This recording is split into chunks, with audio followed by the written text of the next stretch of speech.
ये बात सच है कि हम लोग एक अच्छे दौर से नहीं गुजर रहे हैं। कोरोना वायरस से हमारा देश ही नहीं पूरी दुनिया प्रभावित है और सबसे ज्यादा प्रभावित है हमारे डेली वेज वर्कर्स, जो देश के अलग अलग कोने से आते हैं रोजगार के लिए, ताकि वो अपना और अपने परिवार का पेट पाल सके। गिव इंडिया, एक्शन एड और हेलो लाया है मैं भी कोविड वॉरियर, एक इनिशिएटिव जिसमें हम सब साथ आए और कोविड-19 से लड़े। So join the cause and support our daily wage workers. जय हिंद।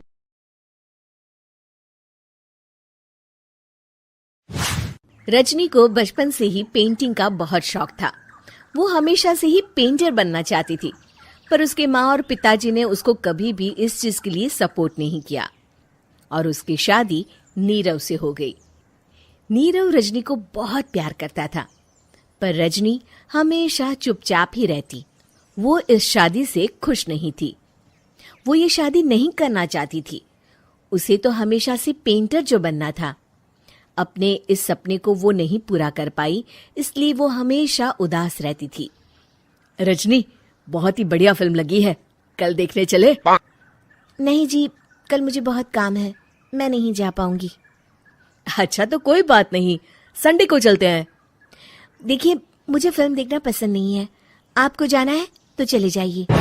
नीरव को मना करके रजनी वहां से चली जाती है और अपने बैग को खोलकर उसमें बंद पड़े ब्रश और कलर्स को देखकर रोने लगती है। रजनी, चलो ना कहीं बाहर खाने चलते हैं, कुछ तुम्हारी पसंद का। जी, मुझे नहीं जाना, मेरी तबीयत ठीक नहीं है। रजनी वहां से चली जाती है। नीरव को समझ नहीं आता कि रजनी उससे इतना दूर क्यों रहती है। वो जब भी उसके साथ वक्त बिताना चाहता है, रजनी कोई ना कोई बहाना बना देती है। एक दिन घर पर कोई नहीं था। रजनी घर का सारा काम जल्दी से खत्म कर लेती है। घर पर अकेले होने के कारण वो सोचती है कि वो आज पेंटिंग करेगी। वो अपने कमरे में जाकर पेंट ब्रशेस और कलर्स निकालकर जैसे ही कलर मिक्स कर रही होती है कि दरवाजे पर बेल बज जाती है। अब कौन आ गया इस वक्त? इतनी मुश्किल से तो मुझे पेंट करने का मौका मिला है। रजनी दरवाजा खोलती है तो उसकी सास अपनी सहेलियों के साथ खड़ी होती है और सब घर के अंदर आ जाते हैं। अरे बहू, सबको शरबत बनाकर पिला दे, बाहर तो बड़ी गर्मी है। उफ। जी। रजनी पेंट ना कर पाने से उदास हो जाती है। उसे गुस्सा भी आ रहा होता है कि उसने इस शादी के लिए हाँ क्यों कह दी। वो रसोई में जा रही होती है कि उसकी सास उसे रोकती है। बहू, सबके खाने का भी इंतजाम कर लेना, आज का लंच तो ये सब यहीं करेगी। हाँ। रजनी बिना कुछ कहे रसोई में चली जाती है। सबके लिए खाना बनाती है। सब खाना खाते हैं और रजनी घड़ी देखती है कि ये सब कब जाएंगे ताकि वो अपनी पेंटिंग कर सके। जब शाम होती है तब सब चले जाते हैं अपने घर। अरे बहू, सब तेरे खाने की तो बहुत तारीफ कर रहे थे, सबको बहुत अच्छा लगा खाना। आपको मुझे सुबह बताना चाहिए था ना कि आपकी सहेलियां आ रही हैं। पता भी है कितना वक्त लगा सारा खाना बनाने में। अरे बहू, तू ऐसे कैसे बात कर रही है मुझसे? तो और कैसे बात करूं? मैं इस घर की कोई नौकरानी नहीं हूं कि इतना काम करूंगी। रजनी अपने कमरे में जाकर दरवाजा बंद कर लेती है। शाम को जब नीरव आता है तो उसकी माँ उसे पूरी घटना के बारे में बताती है। क्या रजनी ने आपसे इस तरह बात की माँ? हाँ, और पता नहीं उसे क्या हो गया है, शाम से बाहर भी नहीं आई है। मैंने तो कई बार आवाज दी, खाना भी नहीं खाया उसने। तू ही बात करके देख ले बेटा। नीरव अपने कमरे का दरवाजा खटखटाता है। रजनी, दरवाजा खोलो, मैं हूं। रजनी दरवाजा खोलती है और फिर वापस जाकर अपने बिस्तर पर लेट जाती है। रजनी, माँ से बात करने का ये क्या तरीका है? मैंने कोई गलत बात नहीं की है। अरे तुम क्यों ऐसे बर्ताव कर रही हो सबके साथ? क्या तुम इस शादी से खुश नहीं हो? रजनी कुछ नहीं बोलती।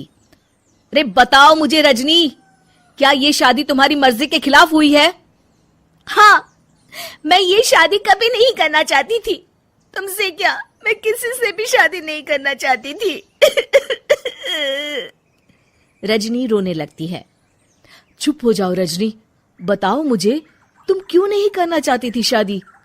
रजनी बेड के नीचे से अपने पेंटिंग्स, कलर्स, ब्रश, पेपर्स निकालती है। इतने में उसकी सास भी कमरे में आ जाती है। ये देख रहे हो, ये थे मेरे सपने। मैं पेंटर बनना चाहती थी, पर माँ पापा ने कभी सपोर्ट नहीं किया और मेरी शादी करवा दी। मेरे सारे सपने टूट गए। हर वक्त बस गुस्सा आता रहता है मुझे। मैं जानती हूँ कि आप लोगों की इसमें कोई गलती नहीं है, पर मैं क्या करूँ, मुझे समझ में नहीं आता।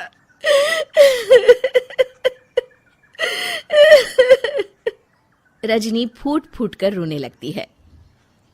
मुझे माफ कर दीजिए, आप दोनों के साथ मैं बहुत बुरा बर्ताव कर रही हूँ। अरे रजनी बेटा, चुप हो जाओ तुम। नीरव पानी लेकर आता है। ये लो पानी पियो और शांत हो जाओ। रजनी पानी पीती है और उसकी सास पेंटिंग्स देख रही होती है। अरे नीरव, हमें तो पता ही नहीं था कि हमारी बहू कलाकार है। अरे कितनी अच्छी पेंटिंग्स बनाई है, देखो तो। ये वाली तो मैं अपने कमरे में ले जाऊंगी। आपको ये पेंटिंग्स अच्छी लगी? अच्छी नहीं, बहुत अच्छी लगी। और तुमने हमें बताया क्यों नहीं? तुम जब चाहे पेंटिंग कर सकती हो रजनी। हम तुम्हारे सपनों को पूरा करने में तुम्हारा पूरा साथ देंगे। हाँ बेटा, हम कला की कद्र करते हैं।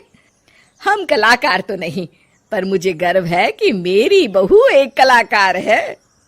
रजनी, नीरव और सास तीनों हंस पड़ते हैं।